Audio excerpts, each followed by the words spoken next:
श्री राधा कृष्ण के बारे में बहुत सी असत धारणाएं लोगों ने बना रखी। जैसे कृष्ण के बारे में लोग कहते हैं कृष्ण जी जंगल में बैठे हुए थे, एक चरण दूसरे चरण पे रख के, क्योंकि भगवान के चरणों का नीचे का भाग अरुण वर्ण का है, लाल रंग का है, तो शिकारी ने समझा हिरन है और उसने तीर मारा, श्री कृष्ण के पैरों में लगा और श्री कृष्ण इस धरती से चले गए, उनकी मृत्यु हो गई। ऐसे ही राधा जी के बारे में बहुत से लोग कहते हैं श्री कृष्ण के जाने के बाद राधा जी का क्या हुआ, लोगों को इस बारे में पता नहीं है। और राधा जी का नाम कृष्ण के साथ लेते क्यों हैं? अरे रुक्मणी का नाम लो, सत्यभामा का नाम लो, जामंती का नाम लो, 16,108 पत्नियां थी उनकी। पति का नाम तो पत्नी के साथ शोभा देता है ना, तो राधा तो श्री कृष्ण की वाइफ है ही नहीं है, पत्नी है ही नहीं है, उनका नाम क्यों लेते हैं?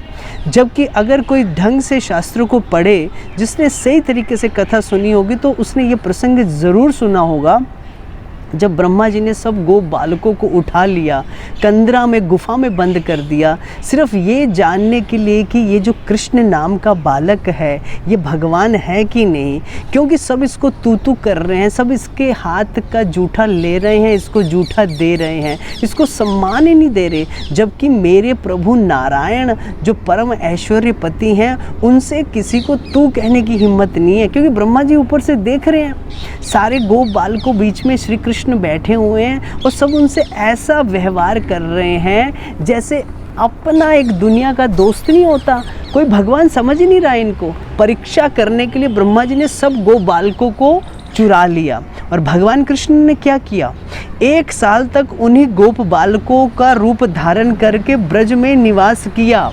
यानी जो जो गोप बालक थे वास्तव में उस समय कृष्ण ही थे, जो बछड़े थे वो कृष्ण ही थे।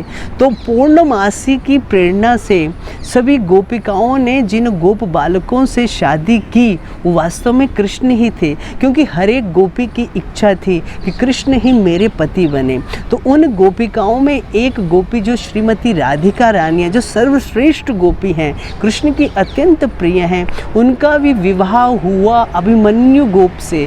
कहीं कहीं आयन घोष भी बोला जाता है। तो अभिमन्यु को और नहीं है, वास्तव में कृष्ण का ही प्रकाश है। अब एक प्रश्न को ये भी कर सकता है, चलो ठीक है 1 साल तक तो भगवान उन गोप बालकों के रूप में वहाँ विद्यमान थे, अभिमन्यु के रूप से विद्यमान थे, राधा के पति रूप से विद्यमान थे, पर 1 साल बाद जब ब्रह्मा को भगवान कृष्ण ने अपने वास्तविक रूप को दिखाया तो जो सारे गोप बालक थे वो महाविष्णु बन के भगवान के शरीर में पुनः प्रविष्ट हो गए और जो वास्तविक गोप थे उनको कंदरा से बाहर निकाल दिया गया।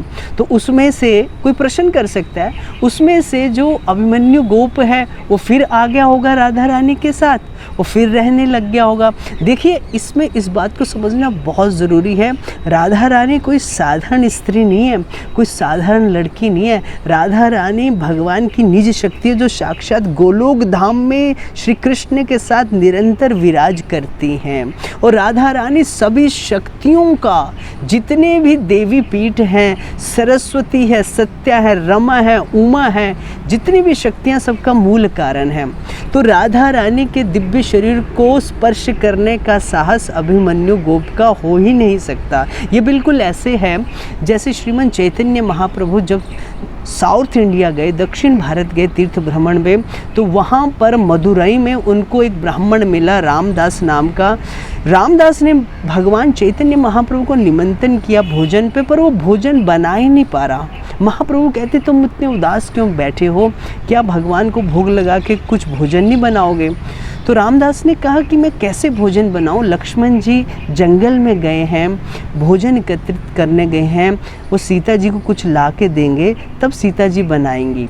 वास्तव में रामदास राम भक्त है, वो राम जी को अपने प्राणों से प्रिय मानता है, पर उसके मन में दुख है कि रावण ने सीता माता को स्पर्श कैसे किया। जो परम पतिव्रता हैं, जो जगत जननी हैं, जो परम पवित्र हैं, उन सीता को रावण ने स्पर्श कैसे किया। इस दुख के कारण वो प्रसाद ही नहीं बना पा रहा, महाप्रभु को कुछ खिला नहीं पा रहा, पर जैसे तैसे मन भारी करके उसने महाप्रभु को तो भोग निवेदन कर दिया, पर खुद भूखा रहा। बाद में महाप्रभु के कहने पे उसने प्रसाद पाया, पर महाप्रभु समझ गए, महाप्रभु ने उसे समझाया कि सीता माता कोई साधारण नहीं है, वो दिव्य है, किसी की ताकत नहीं है कि सीता माता के दिव्य शरीर को स्पर्श कर सके। खैर फिर भी उसके मन में कहीं ना कहीं शंका रही। जब महाप्रभु विचरण करते करते, भ्रमण करते करते रामेश्वरम सेतु बंद में गए तो वहाँ पे कुछ ब्राह्मण कूर्म पुराण का पाठ कर रहे थे। उसमें से ये प्रसंग चला कि सीता माता को जब रावण अपहरण करने आया तो क्या वास्तविक सीता को स्पर्श कर पाया अपने अपवित्र हाथों से? तो ब्राह्मणों की गोष्ठी में कूर्म पुराण के अनुसार जब पढ़ रहे हैं तो वहाँ पे स्पष्ट लिखा कि सीता माता अग्निदेव के जब शरणागत हुई तो अग्निदेव ने वास्तविक सीता माता को माँ पार्वती को सौंप दिया, और जो छाया सीता है, जो मूल सीता नहीं है, रावण उन छाया सीता को ले गए। और जब भगवान ने रावण को मारा और दोबारा सीता की अग्नि परीक्षा ली तो अग्नि परीक्षा में सीता का जो वास्तविक स्वरूप है वो पुनः प्रकट होकर छाया सीता के साथ मिलित हो गया। इसी प्रकार से श्री राधा जो हैं वो मूल रूप से श्री कृष्ण की ही नित्य संगिनी हैं। इसमें कोई दोष नहीं है अगर हम राधा कृष्ण कहते हैं, इसमें कोई दोष नहीं है कि कृष्ण के साथ राधा रानी का नाम लिया जाता है। उस कथा से प्रमाणित हो चुका है, श्री राधा कृष्ण परिणय सूत्र में बंध चुके थे, उनका विवाह संबंध हो चुका था।